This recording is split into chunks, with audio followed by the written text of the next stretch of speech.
I didn't cry at the funeral. Not when they lowered his coffin, not when they handed me the folded flag, but standing in front of that sagging garage door, keys cold in my hand, something cracked. This was the only thing he left me. Not a note, not an explanation. Just this rotting shell at the edge of town with a rusted padlock and a silence that felt too deliberate. I had been his wife for 17 years, slept beside him every night, and somehow I had no idea who he really was. Wait, before we go any further, I gotta ask, where are you watching from? Drop it in the comments and don't forget to subscribe.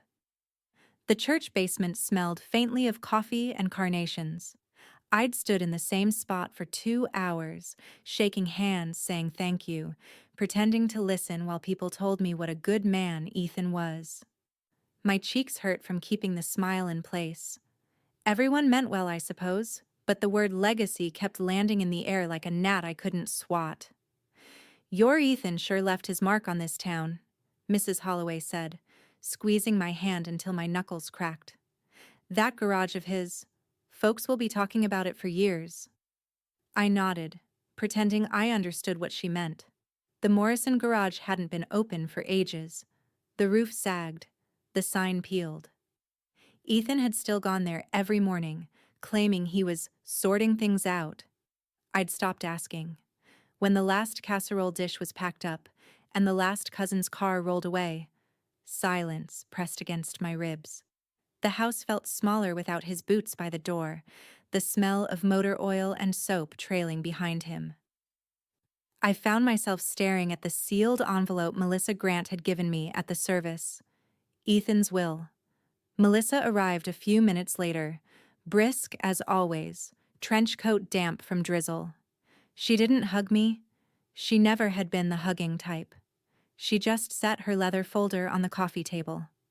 I know this is hard, she said softly, but it's better we go over it while everything's fresh. I nodded, folding my hands in my lap like a schoolgirl waiting for bad news. Her voice was calm, professional. Standard estate procedure. He left the house and savings to you and your daughter jointly. She turned a page, eyes flicking down. There's one more item. He's left you full ownership of the Morrison garage. For a moment, I thought she'd misread. The garage? I said, almost laughing. It hasn't run in years. The place is a death trap. Melissa's expression didn't change. Nevertheless, it's yours. He was very specific about that. I leaned back, trying to picture the old brick building tucked behind the abandoned feed store, the cracked windows, the rusted bay doors. Ethan used to come home streaked with grease, smelling like iron and exhaustion. Why would he give me that? I asked. It's worthless. Maybe not, she said, closing the folder. Sometimes people leave things for reasons we don't understand yet. Her words hung there. The clock ticked behind us. Outside, rain began to fall harder, streaking the windows like gray tears. After she left, I sat alone on the couch, will still in my hand. The paper trembled slightly. Maybe it was me. I thought about the nights Ethan had come home later and later, claiming business was slow, that he was catching up on paperwork. I'd believed him because believing was easier. I walked into his small study, where everything still smelled of him: aftershave, oil, faint smoke from the cigars he never admitted to buying. On his desk sat an old photograph of us from our wedding day. My hair windblown, his eyes bright with that easy confidence that used to make me feel safe. I ran my finger over the glass. You left me the one thing I never wanted, I whispered. Outside, thunder rolled somewhere beyond the factories. I felt something shift in me, a pull I couldn't name, part grief, part curiosity. The garage had always been his world, off limits. Too messy, he'd say when I asked to visit. Maybe that's what he wanted me to discover, as Melissa hinted. Maybe he'd hidden something there, something he couldn't bring himself to say. I turned off the lamp and stared out at the rain-slick streets. Detroit at night looked both broken and alive, the city breathing in rust and resilience. My reflection in the glass didn't look like a widow. It looked like someone on the edge of a secret she hadn't asked to keep. Tomorrow, I decided, I'd go to that damn garage, just to see. And though I told myself it was only to tidy up, a shiver ran through me as I imagined the sound of the old door creaking open, the smell of dust and motor oil rushing out, like something exhaling after years in the dark. By morning, the rain had dried into a thin crust of frost across the car windshield. I scraped it off with one of Ethan's old shop cards, the edges curling and oil-stained, the address printed beneath the faded logo, Morrison Garage, Esther 1983, felt like a dare. Detroit looked washed out in the weak November light. Empty lots gaped where houses used to stand. I drove through the old industrial strip, the streets lined with ghosts of auto shops and half-dead diners. When I turned the corner onto Linden Avenue, I saw it. Our garage. His garage. Now mine. The building slouched between two boarded-up warehouses, paint peeling like sunburned skin. The old Morrison sign still hung above the bay doors, letters missing, the O dangling sideways. I parked at the curb and just sat there for a minute, staring. My pulse thudded in my throat. I hadn't been here in over a decade. When I finally stepped out, the cold hit like a slap. My boots crunched over broken glass and gravel as I approached the door. I expected it to resist me. But the handle turned easily. Ethan must never have bothered to lock it properly. The hinges moaned in protest as I pushed the door open. The smell hit first. A heavy mix of oil, rust, mildew, and something faintly sweet, like rotting rubber. I coughed, covering my mouth. Sunlight cut through the cracked windows in narrow beams, catching the dust that swirled in lazy spirals. The air felt thick enough to chew. Inside, everything sat frozen in time. A red metal toolbox with a broken latch, a row of tires lined up like forgotten soldiers, an old calendar from 2015 still hanging crooked on the wall. Girls of the Motor Speedway, one corner torn. Someone had circled a date in black ink. I stepped closer. March 12th. No note, no explanation. I reached for the light switch out of habit. Half the bulbs flickered to life, casting a jaundiced glow that made the shadows look alive. The other half stayed dark, humming faintly as if remembering better days. Rows of boxes filled one corner, stacked unevenly. Some sagged open with rags spilling out. Others were taped shut, marked in Ethan's sharp handwriting. Parts, tax, personal. I crouched beside one, tracing the faded marker lines. The cardboard felt soft, damp at the edges. A mouse scurried out from behind it, and I jerked back, heart skipping. I told myself I was only here to take inventory, to decide whether this place was worth cleaning or condemning.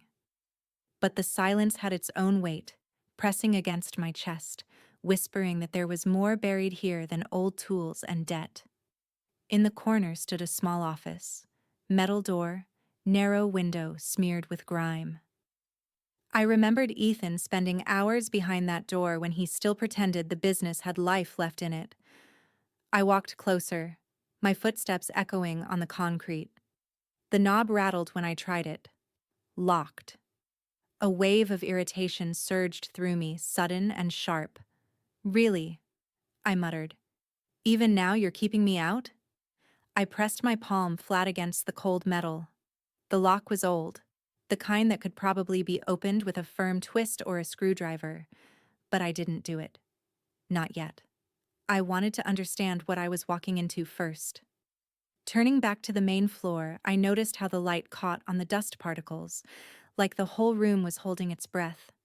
My gaze landed on Ethan's old workbench, tools still neatly arranged, though rust had claimed their edges. A coffee mug sat beside a wrench set, half full of something that had gone green. He'd left everything as if he might return the next morning. I ran a hand along the bench, my fingers leaving trails in the dust. The grief that had felt heavy last night shifted into something sharper, an irritation, a curiosity, a quiet rage. "What the hell were you hiding, Ethan?" I whispered, the sound echoing off the empty walls.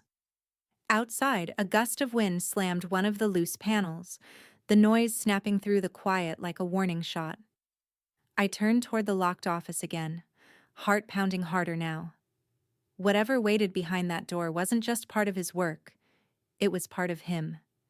And if he'd gone to such trouble to keep it closed, I was damn well going to find a way to open it.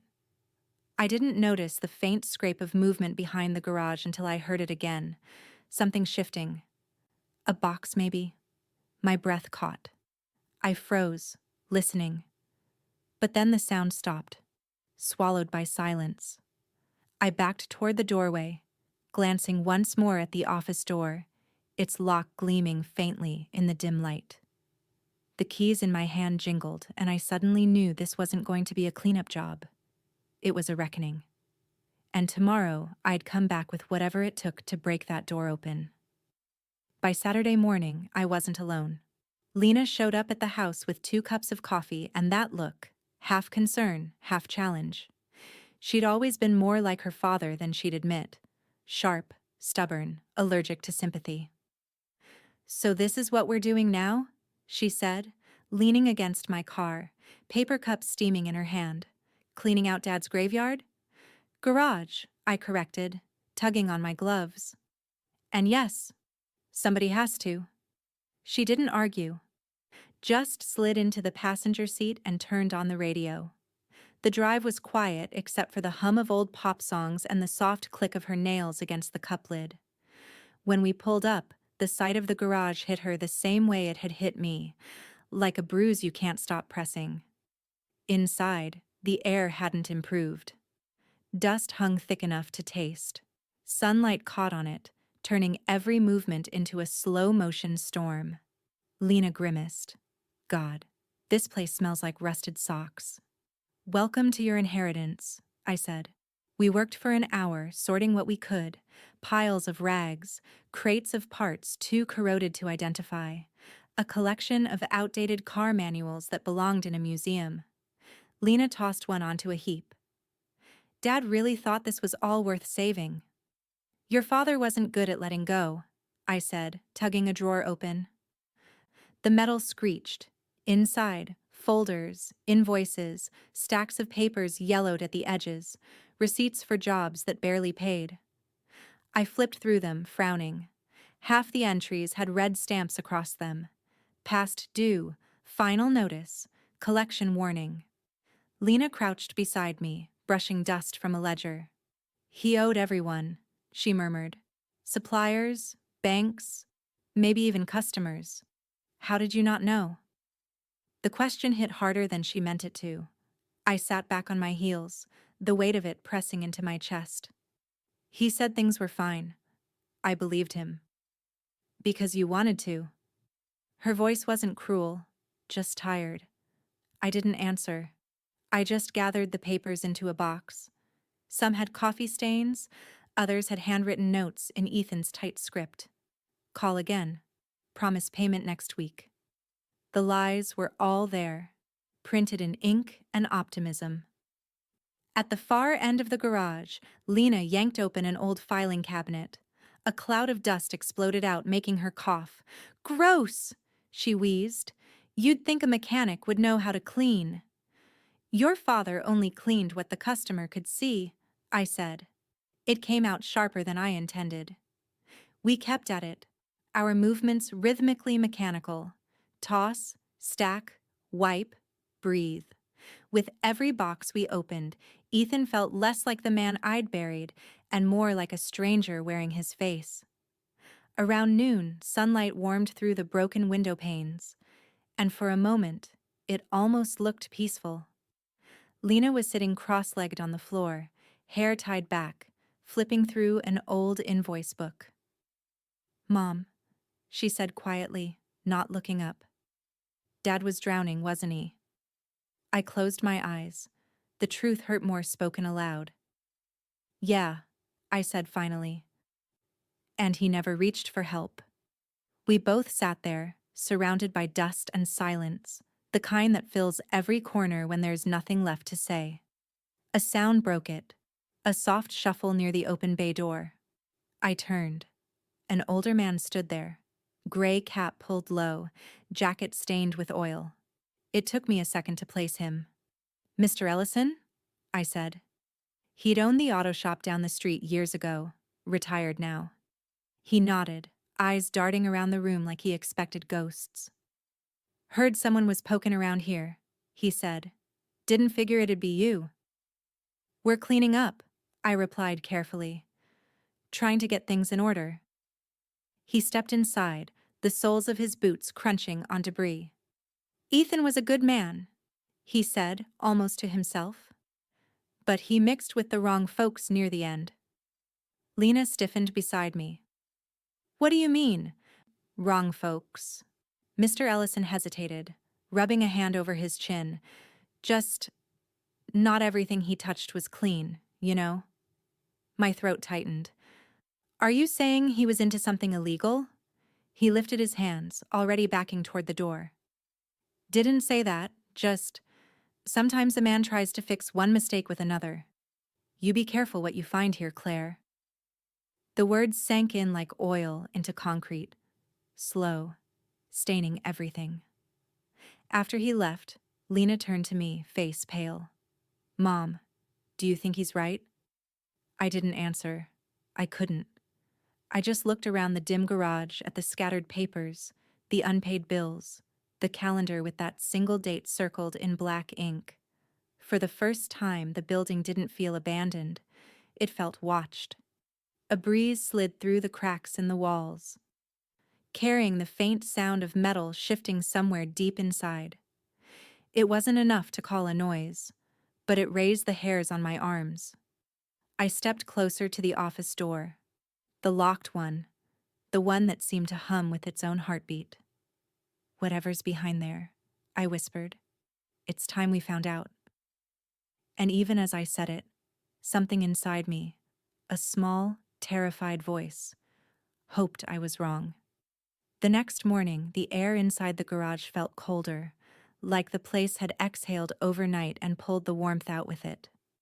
I flicked on the light, half expecting to see Mr. Ellison's shape still framed in the doorway, but there was only dust and the faint smell of oil.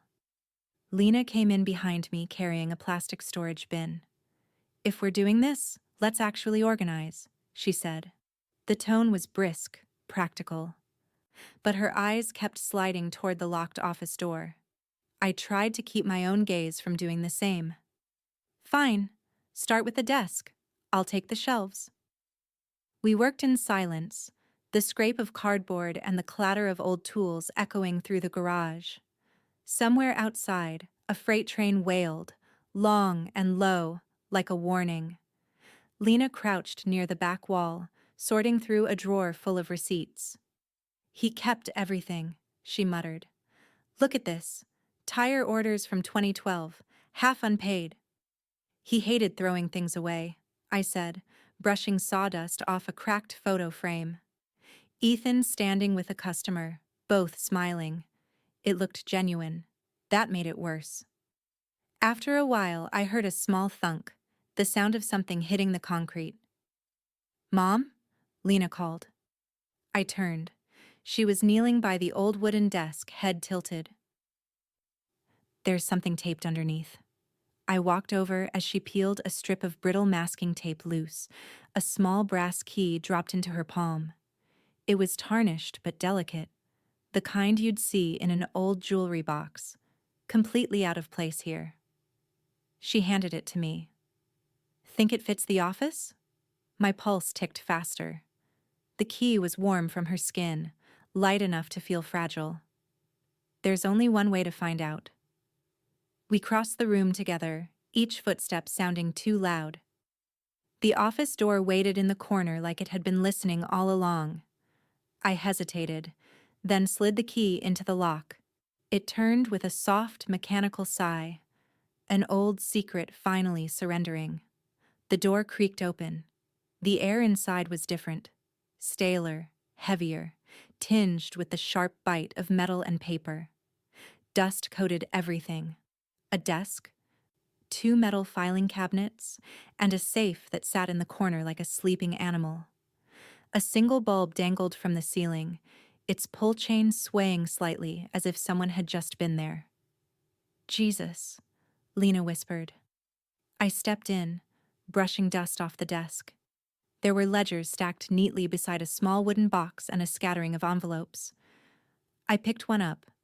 No label, no name, just thick paper sealed with tape gone yellow. I tore it open, half expecting more bills or faded receipts. Instead, crisp hundreds spilled into my hand. Dozens of them, bundled with rubber bands so tight they bit into the edges. For a second, the room seemed to tilt. "Mom?" Lena's voice wavered. I looked at her, unable to hide the tremor in my hands. "Where did this come from?" My voice cracked in the middle, thin and disbelieving. She reached for another envelope and pulled it open. More cash. Not a few dollars tucked away for emergencies. Stacks. Enough to pay off every debt. Maybe buy the whole damn building. Lena swallowed hard. "Dad didn't make this kind of money fixing transmissions." "No," I said softly. "He didn't." We moved through the room, opening drawers, leafing through ledgers. The handwriting was Ethan's, precise and deliberate. Numbers, dates, amounts. But none of it matched what we'd seen in his regular books. There were initials in the margins, strange codes, deposits that had no explanation. I ran my finger down a column, my throat tightening. "He was hiding this," I said. "From us. From everyone." Lena's voice came out in a whisper, as if the walls themselves were listening. "What was Dad doing here?" The bulb flickered above us, the chain clinking softly against the glass. I looked around the office, the cash, the ledgers, the silent safe, and realized this wasn't just Ethan's workspace. It was his other life, one he'd built right under my nose. Outside, the wind picked up, rattling the loose panels again, a hollow metallic heartbeat echoing through the garage. Lena stepped closer to the safe. "Should we open it?" I stared at the steel door, its dial coated with dust. My hand still shook from the feel of the money, the wrongness of it. "Not yet," I said. "Whatever's in there. We need to think before we open another door." She nodded, but her eyes stayed fixed on it. The bulb flickered again, once, twice, and went dark. In that brief blackout, I thought I heard something move beyond the office wall. A scrape, slow and deliberate. When the light stuttered back on, the safe gleamed dully in the corner, unchanged. But the air felt different. Like the building itself was holding its breath, waiting to see what we'd do next. The bulb buzzed overhead, faint and sickly, throwing thin shadows across the desk. I'd barely slept the night before. Every time I closed my eyes, I saw those stacks of cash and the locked safe glinting like something alive. This morning, Lena had insisted on staying home. "You're obsessing," she'd said. Maybe she was right. But the garage had started whispering to me in my dreams. Numbers, pages turning, Ethan's voice murmuring through the static. So I went alone. The air inside was colder now, as if the place had a pulse that had slowed. I walked straight to the office, pulled the chain for the light, and sat behind Ethan's desk. The ledger we'd found yesterday was still there, spine cracked, edges yellowed from years of fingerprints. I opened it carefully. At first glance, it looked normal. Repair jobs, invoices, payment notes. Then I noticed a faint pencil mark along the inside cover. See red. I turned a few pages, and there it was. Numbers written in red ink instead of black. Tighter columns, bigger figures. The totals didn't make sense. He'd been running 2 sets of books. My fingers traced the margins. the way he used to balance accounts at the kitchen table, humming softly while I made dinner. The handwriting was still his, confident, meticulous, but the contents were a stranger's. Half the entries matched jobs I recognized: brake repairs, oil changes, standard stuff. But the red pages were different, labeled with initials and vague notes like shipment, storage, refit. Under payments, I saw something worse: cash deposits from an entity abbreviated as VS Auto Imports. My pulse spiked. VS Victor Sloan. The name stirred a faint memory, one of Ethan's poker nights, men I didn't know laughing too loud, a heavy-set guy with slicked back hair who'd handed Ethan a business card. I'd asked who he was. Ethan said, "Just a supplier." Now I saw the truth written right here in ink. Sloan wasn't a supplier, he was a partner. And Ethan wasn't fixing cars. He was washing money. My throat went dry. I pressed a hand to my chest, feeling the panic flutter like a trapped bird. Every red entry lined up perfectly with the cash envelopes we'd found. All those slow weeks, those unexplained deposits into our joint account. They weren't luck or late payments. They were illegal.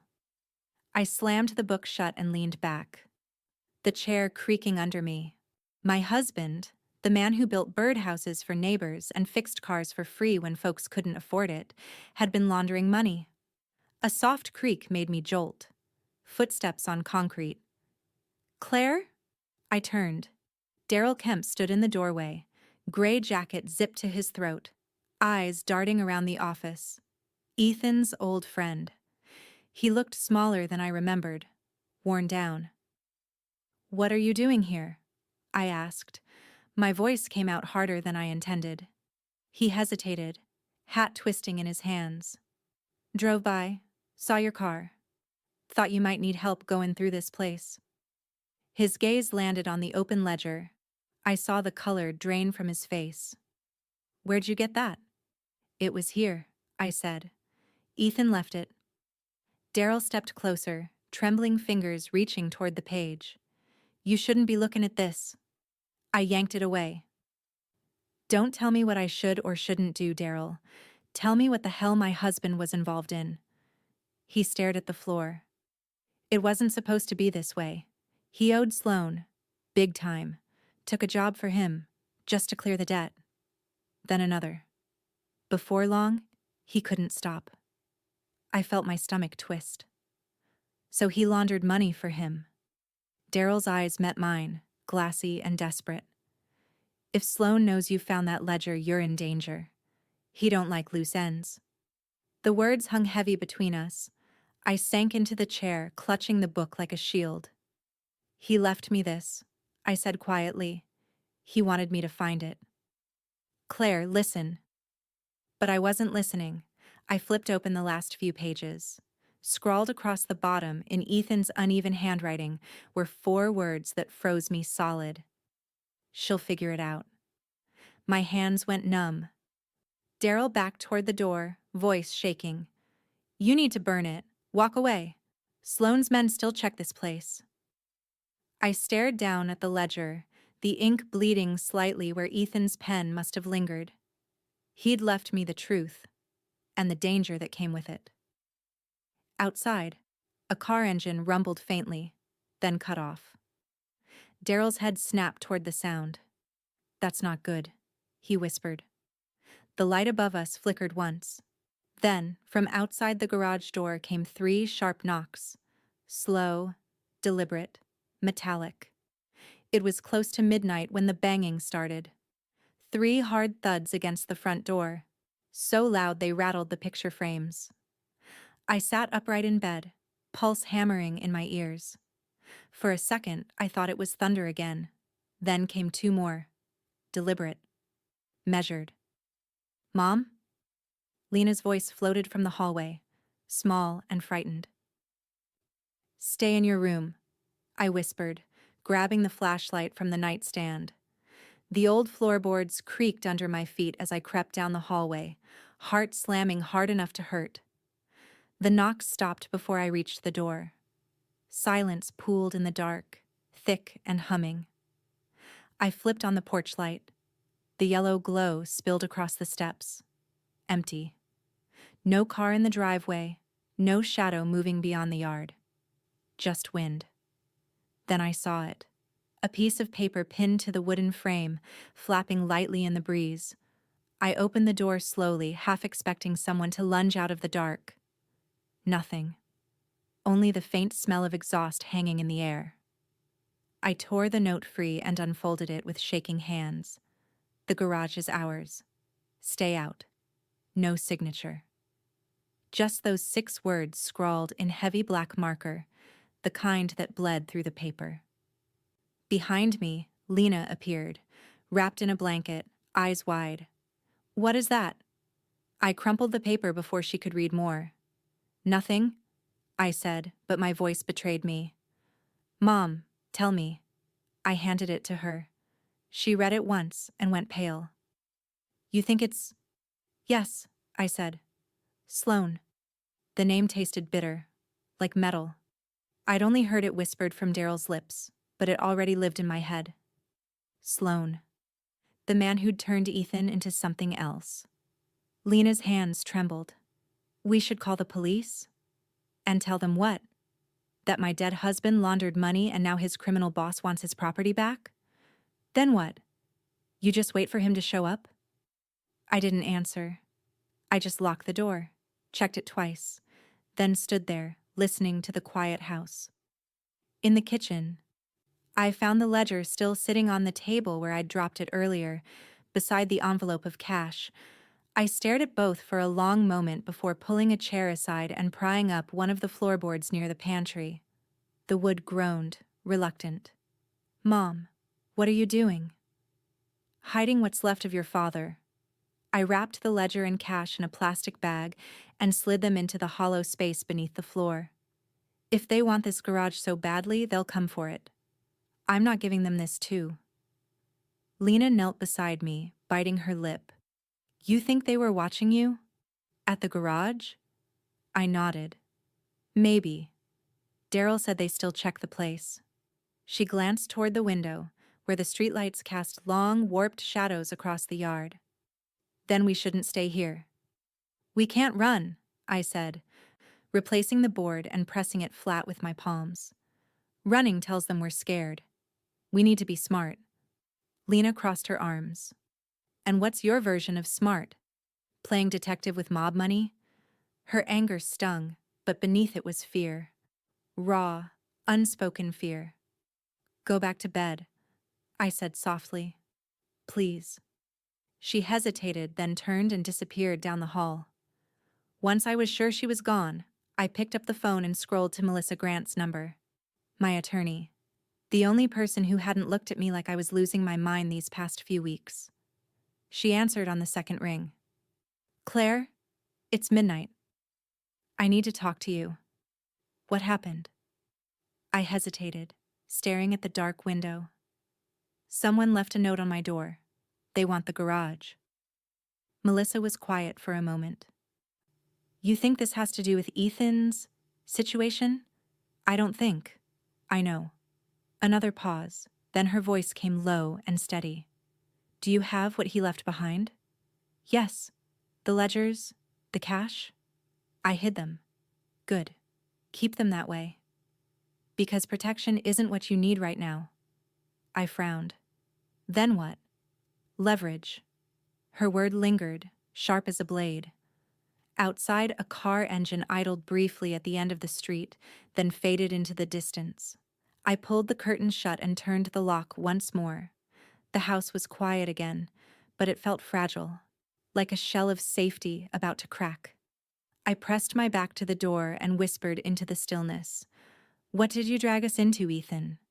Somewhere beneath the floorboards, the plastic bag rustled faintly, as if the past itself had shifted in its sleep. I went back to the garage the next morning with my jaw set and my stomach knotted tight. I told myself I was just checking locks, that I wouldn't stay long. But really, I wanted to see if they'd been inside. The air was sharper today, colder, metallic. The padlock I'd put on the side door last week hung twisted and broken, the shank cut clean through. My chest went tight. I pushed open the main door slowly. He was already there. A tall man in a charcoal suit leaned against Ethan's old workbench like he owned the place. Mid-50s, silver hair slicked back, the kind of man who smiled without warmth. "Mrs. Morrison," he said, voice smooth as oiled steel. I was wondering when we'd finally meet. I knew before he even said his name. "Victor Sloan," I said, my throat dry. He smiled wider. "So Ethan did talk about me? Not the way you think." Sloan chuckled softly and looked around the garage, brushing dust off his lapel. "This place has history. Your husband and I did good business here once. I'd hate to see it wasted." I stayed near the door, keeping distance between us. "If you're here for what's in the garage, it's gone. Whatever you were doing with him, it's over." He tilted his head, amused. "You don't really believe that, do you? Ethan might be gone, but debts don't die with the debtor. You inherited everything. His name, his property, his obligations." He said it so casually, like he was offering condolences. "I'm not part of this," I said, forcing my voice to stay steady. He took a step closer. "Oh, but you are. The moment you opened that will, you stepped into the middle of my business. That garage isn't just yours. It's my history, too." His words sank like a blade. I could see now what Daryl had meant. Sloan wasn't just dangerous. He was methodical, controlled. The kind of man who didn't need to raise his voice to make a threat. "What did you really use this place for?" I asked. "What did Ethan do for you?" Sloane's eyes flicked toward the back office door, still slightly ajar from my last visit. "You've seen enough to know he was valuable. Loyal, mostly. Until he wasn't." He reached out and picked up one of Ethan's old wrenches, turning it slowly in his hand. "Your husband was smart, but soft. He thought he could walk away clean. That's not how this works." I forced myself not to step back. "He was trying to protect us." Sloan smiled again, small and cold. "Then he failed." For a second, the room tilted. The only sound was the slow tick of the ceiling bulb, its chain swaying faintly. He set the wrench down with care and slipped a card from his coat pocket, placing it on the workbench. "I'll make this simple. Sell me the garage. I'll pay you fair market value in cash. You walk away. No questions, no police, no problems." "And if I don't?" His smile didn't move, but his eyes hardened. "Then you'll regret it." He turned toward the door as if we were finishing a polite business meeting. "You have until Friday. After that, I won't ask again." The echo of his footsteps filled the garage as he left. I stood frozen, the taste of fear thick in my mouth. Through the bay door, I watched him slide into a black Mercedes idling across the street. The windows were tinted so dark I couldn't see who else was inside. The car pulled away slowly, deliberately, tires whispering over the wet asphalt. When the sound faded, I realized my hands were shaking. I picked up the business card he'd left behind. It was plain, black lettering on white stock. Victor Sloan, VS Auto Imports. Beneath that, a phone number. Nothing else. I crushed it in my fist. My reflection in the dusty glass of the office window looked foreign. Someone harder, angrier. I could still feel the echo of his calm voice, his certainty. He thought I'd fold, that I was just another scared widow ready to sign whatever he put in front of me. But standing there, surrounded by the ghosts of Ethan's choices, something inside me shifted again. Grief, giving way to fury. I locked the garage door behind me, this time with a new padlock, and walked out to my car. My hand still trembled as I slid the keys into the ignition. I could smell the faint scent of Sloane's cologne still clinging to the air. He'd brought his threats right to my doorstep, and for the first time since Ethan's death, I didn't just feel afraid. I felt ready to fight. By the time I found Daryl, the frost on the sidewalks had melted into a gray slush that matched my mood. He was at his usual spot, the corner booth at Weller's Diner, where the coffee was always burnt and the blinds never fully opened. He looked up when I walked in, surprise flickering across his face before guilt settled in behind it. "Claire," he said cautiously, "you shouldn't be out here alone." I ignored the warning and slid into the booth across from him. The formica table between us might as well have been a minefield. "You saw Sloane after Ethan died, didn't you?" I asked. He shifted uncomfortably. "Claire. Don't start with Claire. Just tell me the truth for once." The waitress came by, but I waved her off. My pulse thudded in my throat. "He came to the garage," I continued. "Yesterday. Broke in. Waited for me. Said Ethan worked for him. And now I do too." Daryl's jaw tightened. He rubbed a hand over his face, eyes darting toward the door like he was checking for shadows. "You shouldn't have gone back there." "Too late," I said. "Now start talking. What did Ethan do for Sloane?" Silence stretched so long I thought he'd refuse, but finally he sighed, shoulders sinking. "Running cars," he said quietly. "That's how it started. Sloane's people would buy them from auctions, flood damage, repossessions, and your husband would fix the VINs, clean 'em up, sell them again. Clean money, dirty source." I stared at him. The words didn't make sense at first. They just floated there, heavy and unreal. "Ethan was a mechanic," I said finally, as if repeating it could make it true. "He was," Daryl said. "A good one. That's why Sloane wanted him. Then came the storage jobs. Containers, crates, shipments that came in late at night. Ethan never asked questions. Not at first." The diner around us hummed with quiet conversation and the clink of dishes, too normal for what I was hearing. "Smuggling," I whispered. Daryl didn't deny it.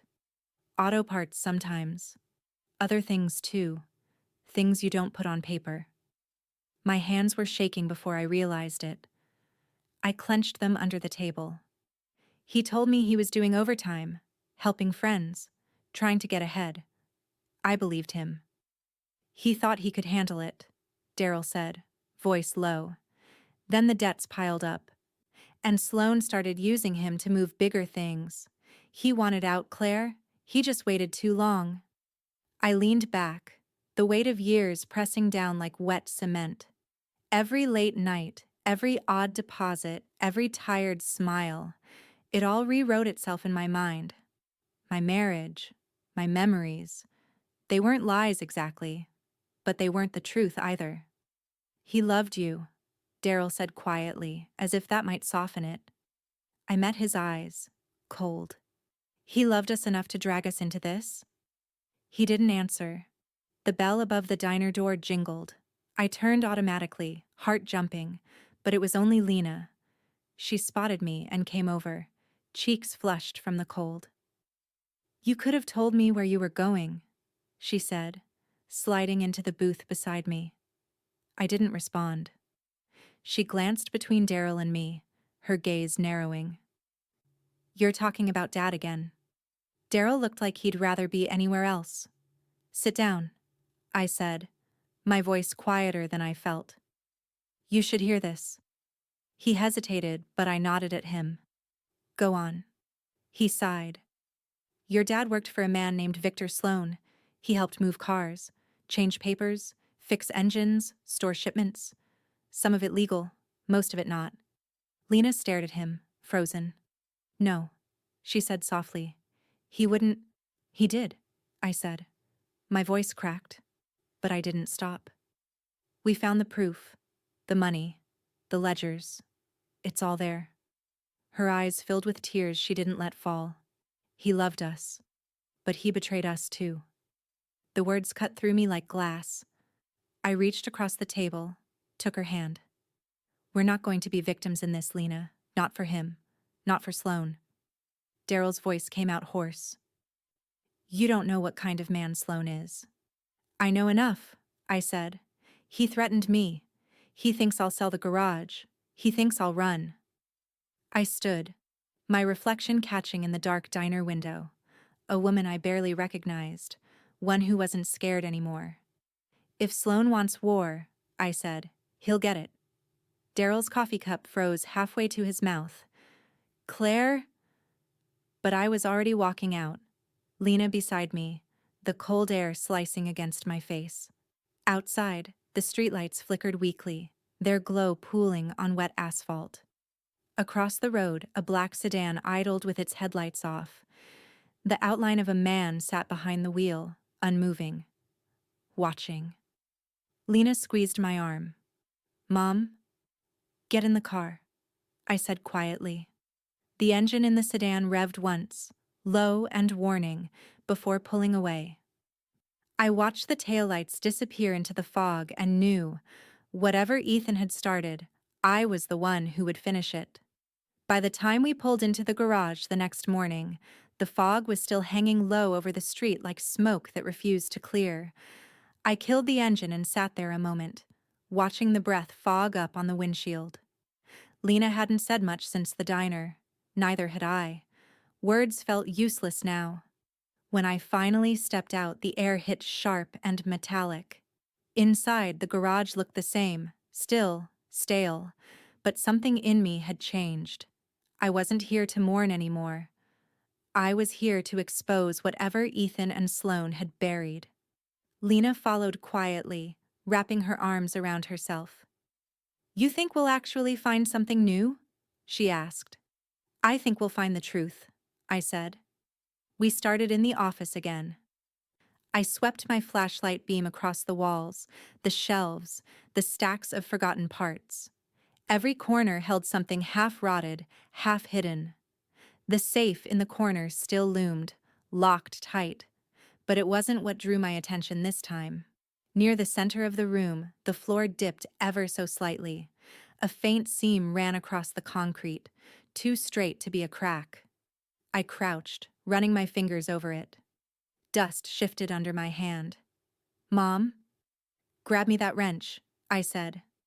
Lena passed it over, confusion knitting her brow. I wedged it under the seam and pried. Something moved. A hollow clink of metal against metal. I pressed harder, and a section of the floor lifted an inch, revealing a rusted latch beneath. My heart lurched. I pulled until the hinge gave way, and a square of darkness opened at our feet. Cold air wafted up from below, smelling of oil and dirt and something older, like forgotten time. Lena knelt beside me, eyes wide. There's a basement? I didn't even know this building had one, I whispered. We found a light switch on the underside of the hatch, its cord brittle but intact. I flicked it, and a single bulb came alive below us, swinging faintly, revealing a narrow set of stairs cut from concrete. I hesitated only a second before descending. Each step groaned under my weight. The walls were lined with exposed pipes, the air so cold it burned to breathe. When I reached the bottom, my flashlight cut through the shadows, and what it landed on made my knees go weak. Crates, dozens of them. Wooden, heavy, stamped with faded labels that meant nothing to me. Parts, machinery, property of VS Auto Imports. One had split open, revealing the gleam of metal beneath plastic wrap. I peeled it back and froze. Lena, I said, my voice breaking. She was already beside me. Oh my God, she whispered. Mom, these are guns. Inside the crate were rifles, dozens of them, stacked neatly like merchandise on display. Nearby, smaller boxes held ammunition, car parts, even what looked like unregistered VIN plates, a full inventory of crime sitting under my husband's business. This is huge, Lena said, her voice trembling. This could take Sloan down. I nodded slowly, my pulse pounding in my ears. If the FBI saw this, Sloan would never see daylight again. She turned to me, eyes wide. Then we go to them. I wanted to say yes, But before I could, a noise shattered the stillness above us, metal against metal, the unmistakable slam of the garage door. Lena's breath hitched. "Mom?" I grabbed her arm and pulled her toward the stairs. Lights off. The bulb went dark. In the faint gray light from the open hatch, we listened. Boots echoed above, slow, measured. Then a voice. "Claire." "Sloane." Every syllable crawled down my spine. He sounded calm, patient, like he knew exactly where I was. "I know you're here," he said, voice carrying through the concrete. "We should talk." Lena's grip tightened on my sleeve. I pressed a finger to my lips. Not a sound. The footsteps grew louder, closer. I could picture him scanning the room, his polished shoes tracking dirt across Ethan's floor. He stopped right above us. I could see the faint outline of his legs through the slats of the hatch. Then, bang. He slammed his hand against the metal. The whole ceiling quaked. "Claire!" His voice was no longer calm, it cracked with fury. "You don't want to make me your enemy." Lena gasped softly and I clamped my hand over her mouth. After a long moment, silence. Then the sound of retreating steps. A door opened, closed, and his car engine roared to life outside. We waited another full minute before I let go of her. My palms were slick with sweat. She exhaled shakily. "He knows, doesn't he?" "Not yet," I said, but my voice shook. "He suspects." We climbed back up into the office. The light from the window felt harsh, too bright after the dark below. I dropped the hatch shut and dragged an old tire rack over it, the metal screeching across the floor. Lena stared at me. "What now?" I looked toward the safe, toward the crates I knew were hidden beneath our feet, and felt the old grief harden into something sharper. "Now," I said quietly, "we stop hiding." But as I turned the deadbolt on the garage door, a shadow passed across the window, too quick to be the wind. He wasn't gone. He was watching. The first call came before dawn. No words, just breathing. Heavy, deliberate, male. I hung up, but the sound stayed in my ear long after the line went dead. By noon, there'd been 3 more, different numbers each time. When I stopped answering, the texts began. "You shouldn't have gone back there. He made promises. Now you owe." By evening, a car started showing up at the end of our street. A black sedan with tinted windows. Parked, idling, then gone. No license plate I could make out. Lena noticed first. She didn't say anything at dinner, but I saw the way her eyes kept flicking toward the window, the tightness in her shoulders. That night, I couldn't sleep. I kept replaying Sloane's voice in my head, that smooth certainty as he said, "That garage isn't just yours, it's my history too." By morning, I was done feeling afraid. I called Melissa. She answered on the first ring, as if she'd been waiting. "You were right," I said. "He's not letting go."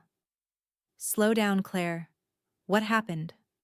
I told her about the calls, the messages, the car, about the hidden basement and what was inside it. She didn't interrupt once. When I finally stopped, there was a long silence on the line. "Jesus Christ," she murmured. "If the FBI ever finds out what's under that floor, they'll seize the property. Everything. You'll lose the house, the business, your accounts. If we take him down, I lose everything," I said flatly. "If we don't, he owns me. That's what you're telling me, right?" Her voice softened. "You're trapped either way. But if we move carefully, maybe we can—" "I'm done moving carefully." I ended the call before she could protest. The decision settled over me like a cold clarity. I'd been living in Ethan's mess, Sloane's shadow. Everyone's rules, but mine. Not anymore.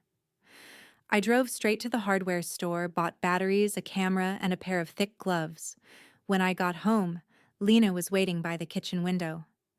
Where were you? She demanded. That car came back. I brushed past her, heading toward the garage keys. Then good. Let them watch.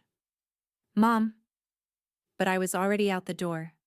The sky was slate gray, the air heavy with the smell of snow. Inside the garage, I flicked on the light and shut the door behind me, bolting it twice. I moved the tire rack aside, pulled up the hatch, and climbed down into the cold.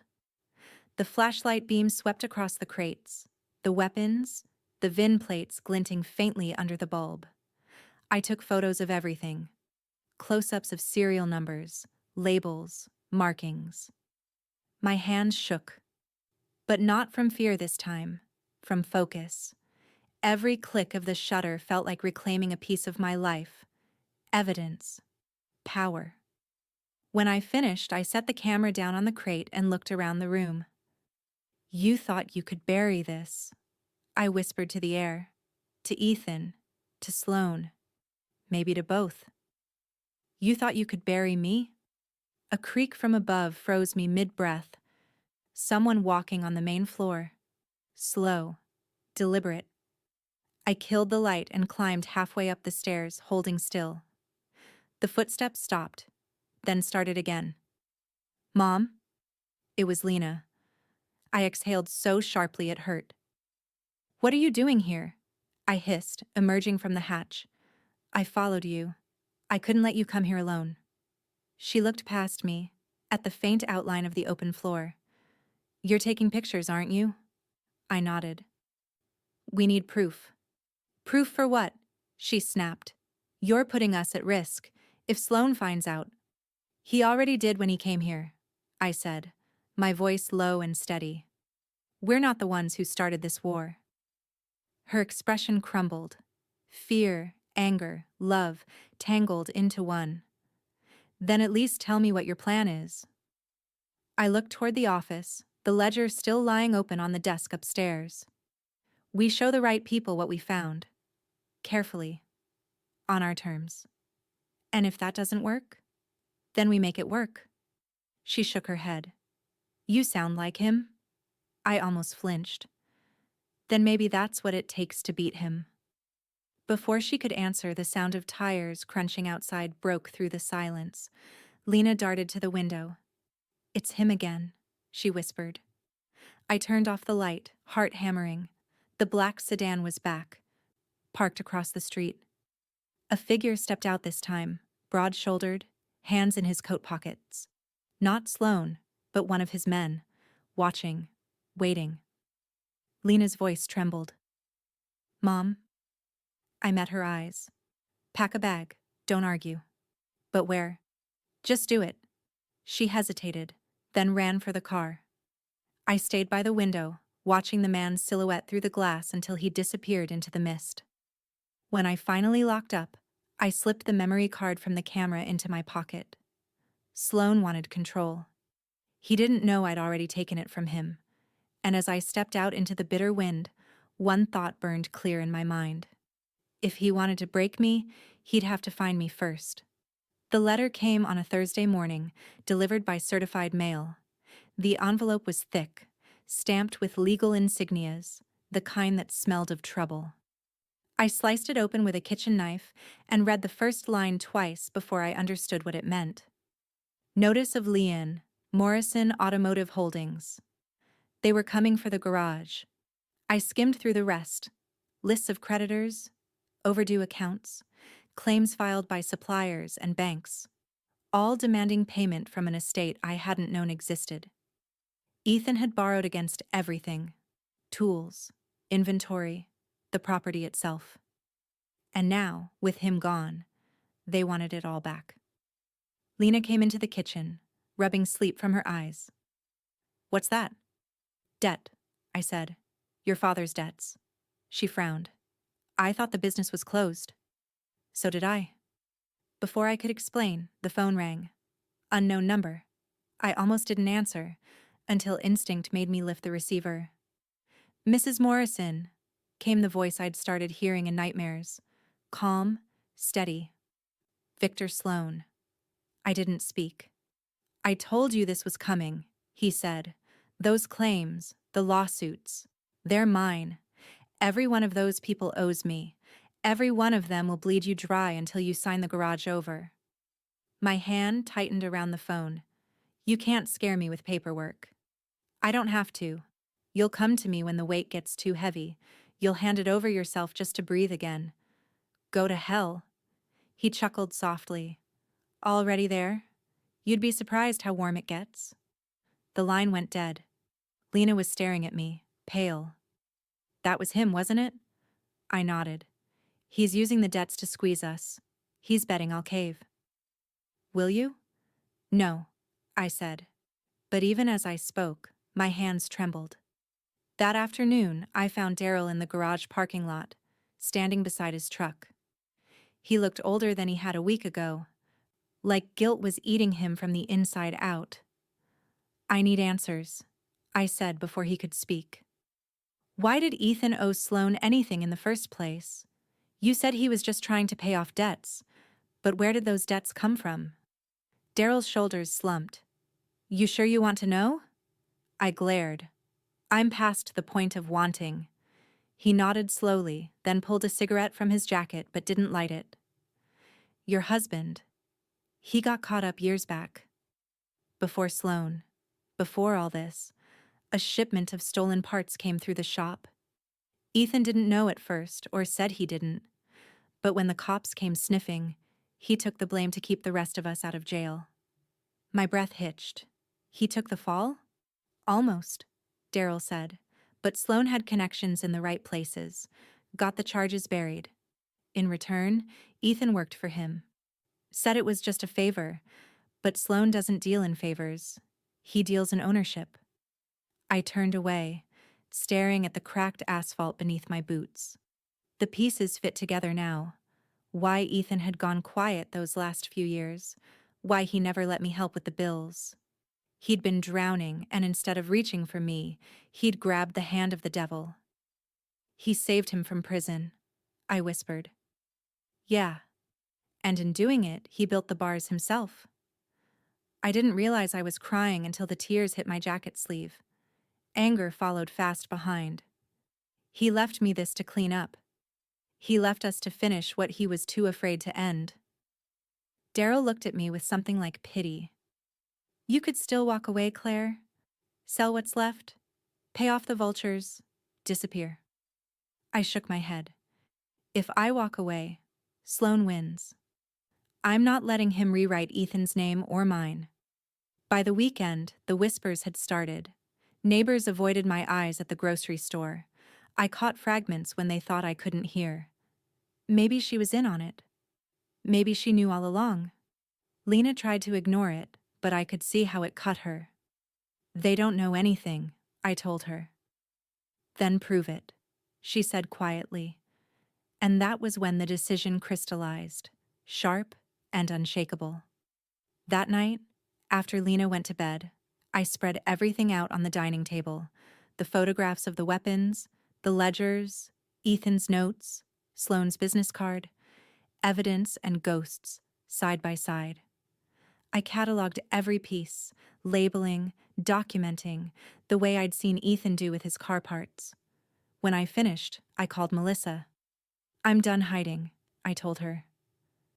I'm ready to go to the feds. Her voice was wary. Are you sure you want to open that door? I don't have a choice. They'll come for me either way.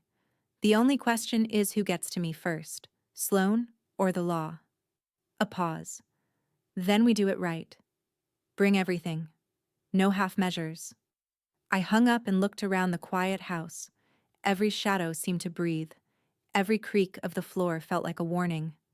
Outside, a car rolled slowly past the house, headlights off. I watched it until it disappeared down the street, my hands resting on the evidence spread before me. For the first time in weeks, I felt something close to calm. Not safety, but purpose. Sloan wanted me to drown in Ethan's debts. Instead, I was going to make him pay every one of them back, with interest.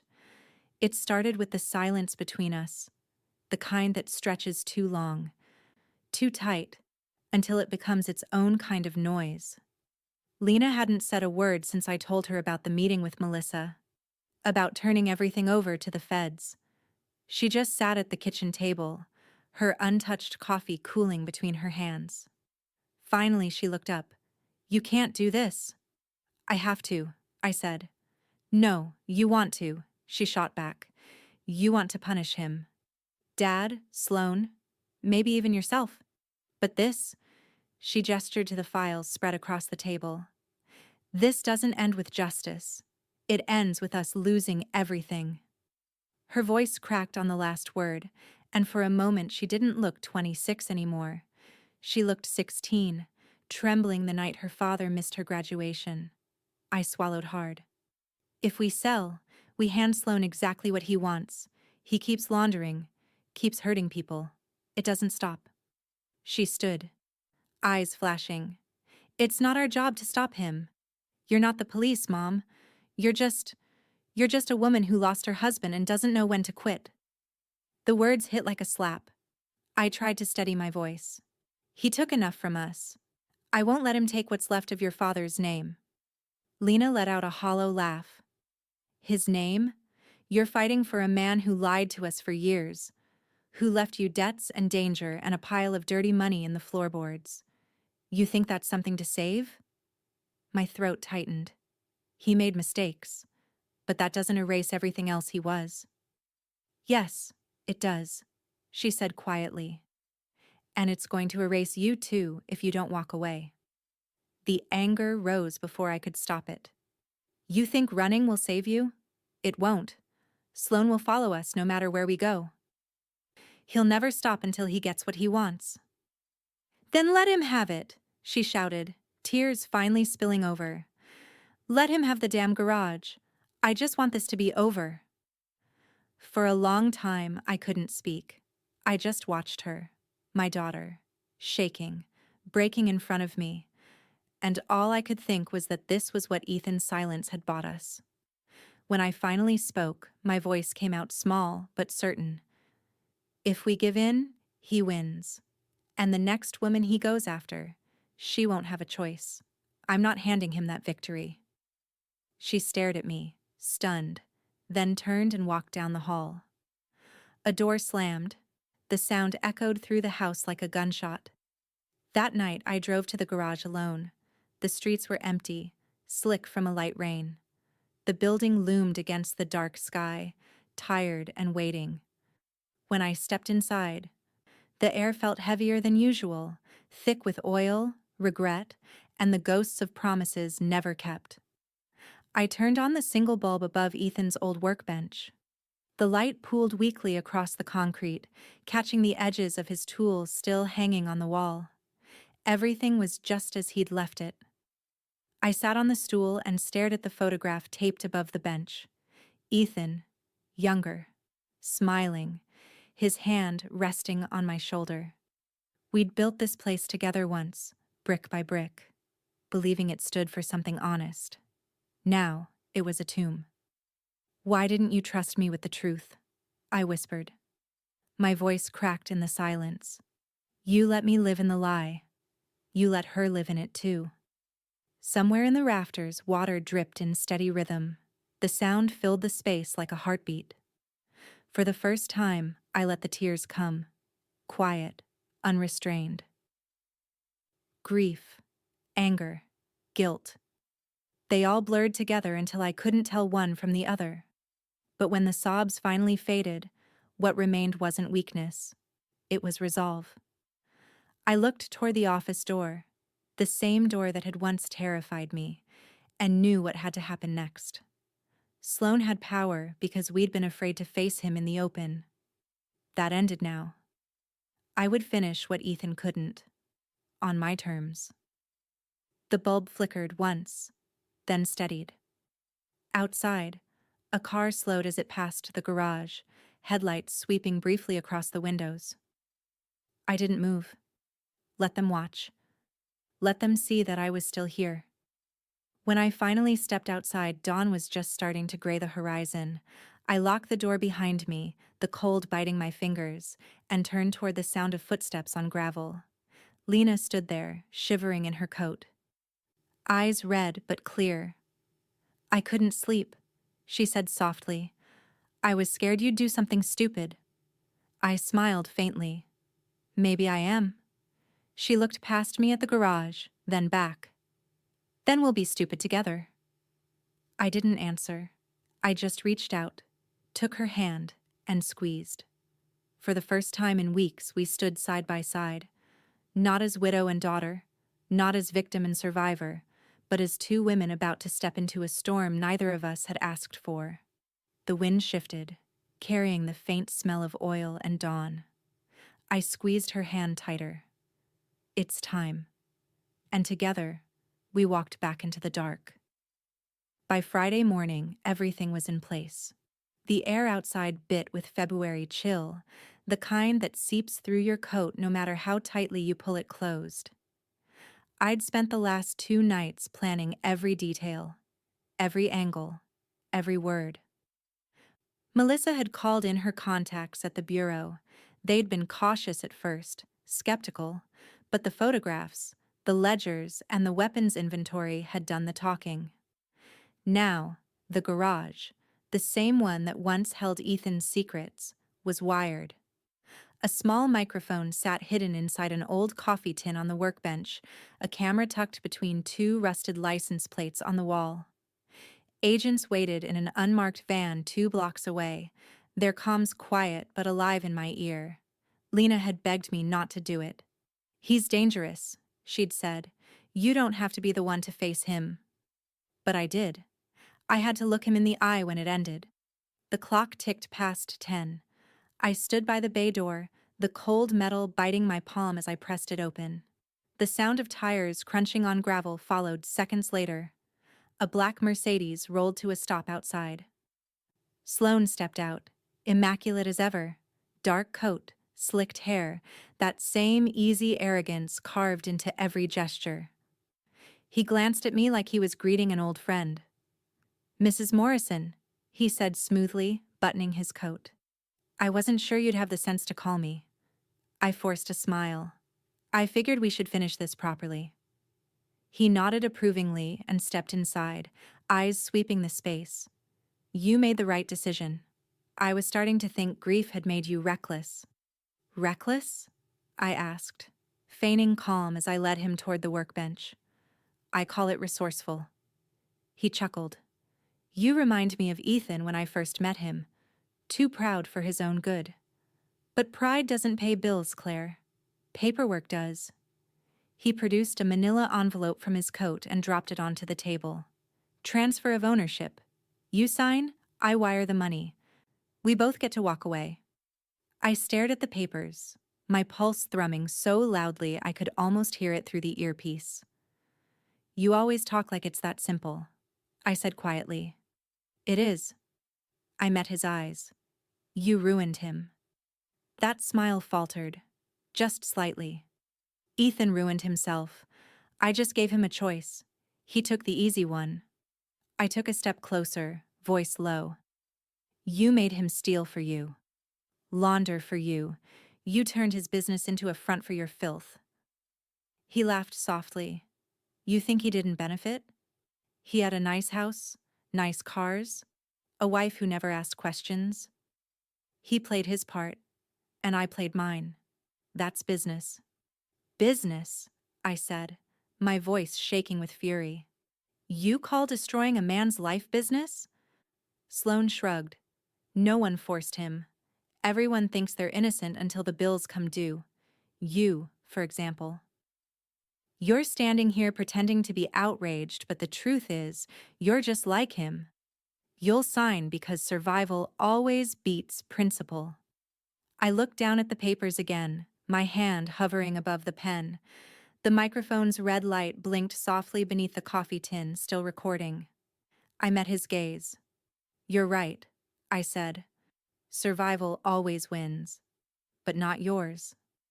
His brow furrowed. "What?" I slammed the pen down. "You think I don't know what you've been doing here? The smuggling, the shipments, the payoffs to half this city's underbelly? You're finished, Sloane." He smirked. "Big words? You going to call the cops on me?" No, I said. They're already listening. He turned just as the sound of engines roared outside. In seconds, the bay door burst open and the garage flooded with shouting. FBI, hands where I can see them. Sloane spun, eyes wide for the first time.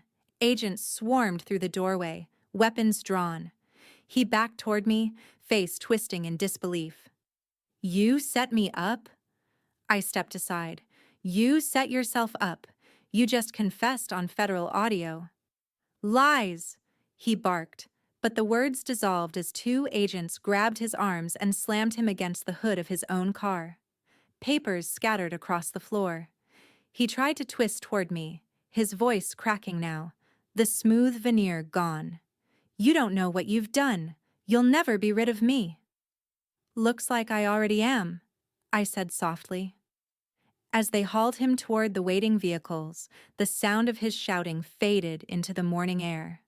For a long moment, I stood frozen amid the chaos, the whir of radios, the flash of camera lights, the ghosts of everything this place had been. Lena appeared in the doorway, eyes wide, tears glinting. Is it over? She asked. I looked around the garage, the ledgers, the dust, the echoes of a man I'd loved and lost, and exhaled. Not yet, I said, but it's starting to be. Outside, Sloane's voice rose once more, hoarse, furious, as the car doors slammed shut. The agents' engines roared to life, their sirens low but steady. And for the first time, I let myself breathe. But as I turned to lock the door behind them, I noticed something I hadn't before. An envelope, half tucked beneath the workbench. My name scrawled across it, Ethan's handwriting. The breath caught in my chest. Whatever peace I thought I'd earned was already slipping through my fingers. By morning, the garage was wrapped in yellow tape like a wound the city didn't know how to heal. Federal seals hung on the doors, glinting dull under the gray light. A cluster of agents moved back and forth, cataloging crates, lifting evidence bags into vans. Every clang of metal echoed off the concrete like punctuation to the story we'd just ended, or thought we had. I stood behind the barricade, hands buried in my coat pockets, watching them strip away the pieces of a life that had already fallen apart once before. Across the street, reporters huddled under umbrellas, microphones flashing. The questions started the second they saw me. Mrs. Morrison, how long were you aware of your husband's involvement? Did you cooperate with the FBI from the beginning? Do you have a statement on Sloane's arrest? I didn't answer. I just pulled Lena a little closer, my arm firm around her shoulders. Her face was pale from lack of sleep, eyes rimmed red. The last few days had aged her. One reporter leaned too close, the camera light hitting my face. They're calling you the mechanic's widow, he said, the woman who took down Victor Sloane. Something about the phrase made me flinch. It sounded like a headline, not a life. Back off, Melissa said sharply, stepping between us. She flashed her ID, her tone the kind that didn't invite argument. The reporters hesitated, murmured, and finally pulled back a few steps. Melissa turned to me, voice softening. You okay? I don't know, I admitted. Her gaze followed mine toward the garage.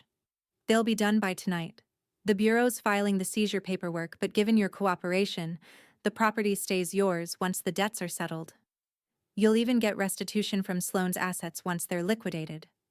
I tried to absorb that, but the words felt distant, legal, sterile. So I keep it? She nodded. It's yours, Claire? Clean. The word clean hung in the air between us like something fragile. Lena shifted beside me. What are you going to do with it? I looked at the building, the broken sign, the boarded windows, the cracked concrete stained with years of oil and guilt.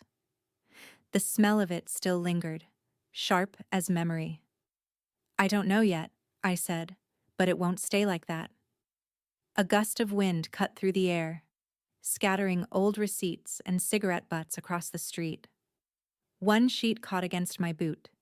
Ethan's invoice pad, faded with grease. I bent down and picked it up.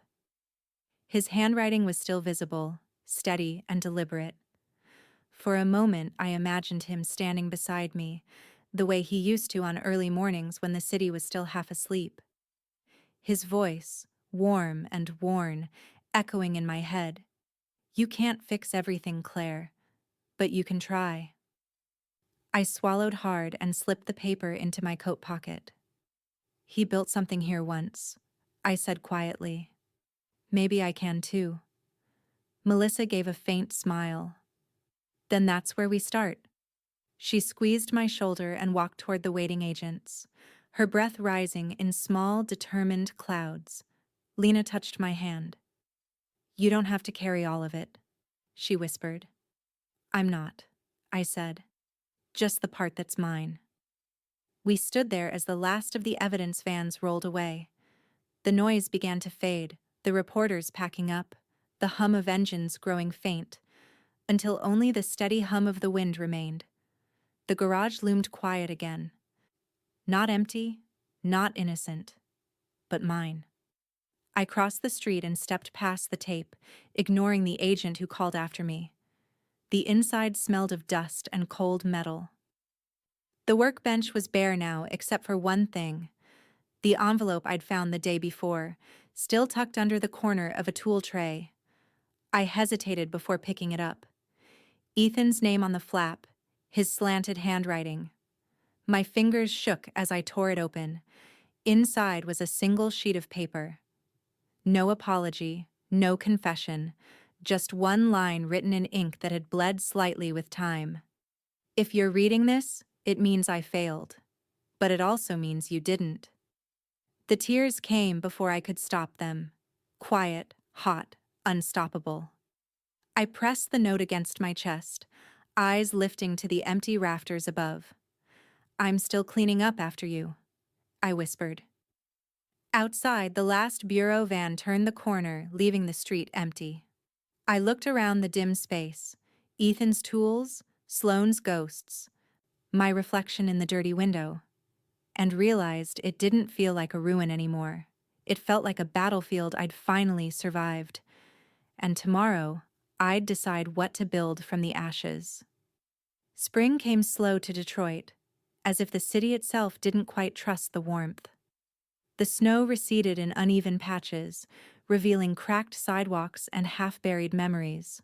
But on Linden Avenue, beneath the old Morrison garage sign, something new was taking shape.